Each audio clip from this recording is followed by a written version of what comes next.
Bismillahirrahmanirrahim. Masih ngaji Al-Kahfi fi tafsiri suratil Kahfi. Masih di ayat yang ke-10 tentang pemuda. Al-Kahfi yang kemarin kita mengurai bagaimana siklus 7 tahunan, dimana kalau 7 tahun pertama anak itu murid ibu, 7 tahun kedua murid bapak, 7 tahun ketiga adalah murid lingkungannya. Nah, di usia 7 tahun kedua itulah ada perintah sholat di 7 sampai 10, dan 10 ke atasnya sudah mulai ada sanksi kalau mereka melanggar atau tidak melanjarankan sholat. Dalam hal ini sudah ada reward, punishment, kemudian tempat tidurnya pun dipisah. Nah, kali ini kita akan bawakan satu hadis tentang kehebatan para pemuda yang kelak di hari kiamat ketika dibangkitkan mendapat naungan dari Allah Subhanahu wa taala di saat tidak ada naungan kecuali naungan Allah. Al-fityatu jam'u fata wa huwa syabab. Jadi fityah itu jamak dari kata fata wa huwa syabab, yaitu para pemuda. Nah, pemuda yang bagaimana yang hebat itu? An Abi Hurairah, dari Abu Hurairah qala, beliau berkata, qala, bersabda Rasulullah Shallallahu Alaihi Wasallam. Ini adalah hadis yang menyebutkan tentang kualitas pemuda yang hebat, gitu ya. Sab'atun, 7 golongan. Jadi kelak ada 7 golongan. Yudhilluhumullah, yang Allah memberikan mereka itu naungan. Fi dhillihi, di dalam naungannya. Yaumaladillah, saat tidak ada naungan illa dhillu, kecuali naungan Allah. Jadi ada 7 golongan yang kelak mendapatkan naungan di saat tidak ada naungan kecuali hanya naungan Allah. Panas, matahari di atas kepala tepat, ya. Bagaimana panasnya, wallahu alam.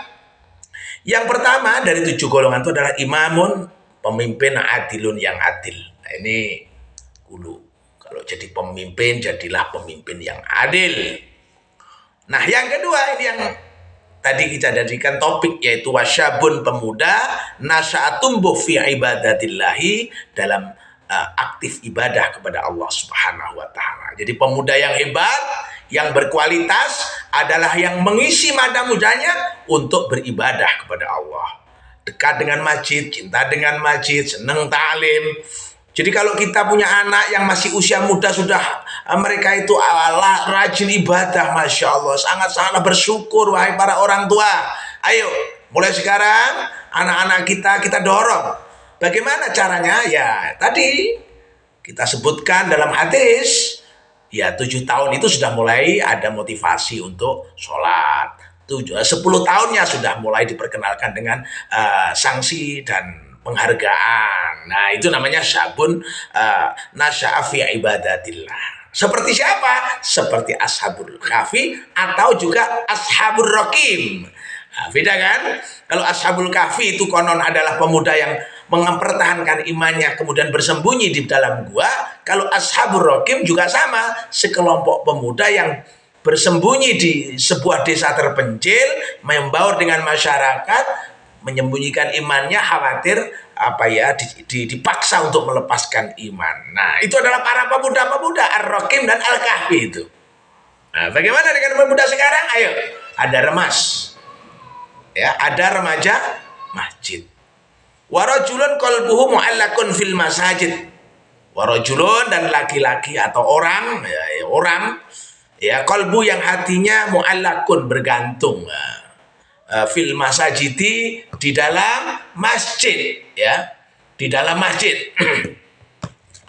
Warajulani tahaba fillah istama alaih. Warajulani, 2 orang, tahaba fillah, di mana mereka saling mencintai karena Allah. Istama'a, kumpul keduanya, alaihi, atas Allah. Wa tafarraqa, dan kumpul pisah, alaihi, juga karena Allah.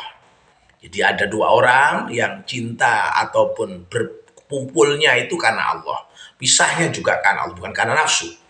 Warajulun da'athu imra'atun, nah, seorang laki-laki yang diajak oleh seorang perempuan, dirayu, dzatu mansibin, yang punya kedudukan, wajamalin, dan kecantikan. Faqala, lalu ia menjawab, si rajul itu, inni akhafullah, ini aku akhafullah, takut kepada Allah. Warajulun tasaddaqa bi sadaqatin fahfaha. Ya, itu seseorang yang bersedekah yang dengan sedekahnya itu ahfaha, menyembunyikan. Hatta la ta'lamu, hatta la ta'lam, sehingga tidak tahu shimaluhu, tangan kirinya ma apa tungfiku yang dibelanjakan yaminuhu oleh tangan kanannya. Ya, la ta'ala ta'lam.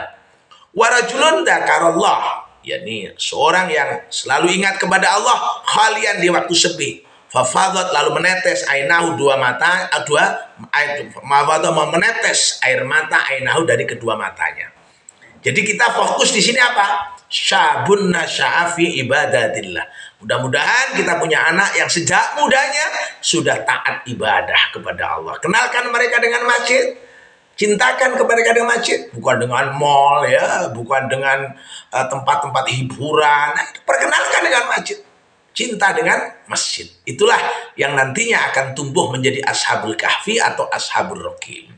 Alhamdulillahirabbil alamin.